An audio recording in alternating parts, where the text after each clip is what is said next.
పోతున్నావా బిడ్డ? పోతున్నానే అవ్వ రేపు. నీ పిల్ల పైలం దవడం పెట్టుకోకుండ్రి, మంచిగా ఉండుండ్రి. చిన్నపిల్ల పైలం, నువ్వు పైలం, మీ పేరెంట్ పైలం, మంచిగా ఉండు. మంచం టమాటలు పెట్టుకున్నావా? పెట్టుకున్నావా? పైలం ఏది పెట్టుకోకు పిల్ల, సార్ మాసేస్తాడు కానీ నువ్వు.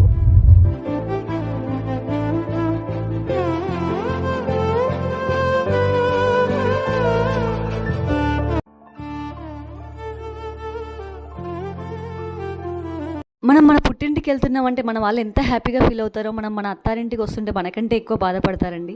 మనకు కూడా అంతే బాధ ఉంటుంది, కానీ మనం ఏం చేయలేం కదండి. మనం మన పుట్టింట్లో ఎక్స్ట్రా ఒక 10 రోజులు ఉంటే మన చుట్టుపక్కల ఉన్న వాళ్ళకే బాధ అవుతుందండి. ఎందుకు ఇన్ని రోజులు ఇంట్లో ఉంటుందని వాళ్ళే సతాయిస్తూ ఉంటారు. అన్నిటికంటే లైఫ్లో సాడ్ మూమెంట్ ఏంటంటే మన ఇంటికి మనమే ఒక గెస్ట్ లాగా వెళ్ళడం అండి. చాలా బాధగా ఉంటుందండి, కానీ ఏం చేయలేం కదండి, తప్పదు. మీలో ఎవరైనా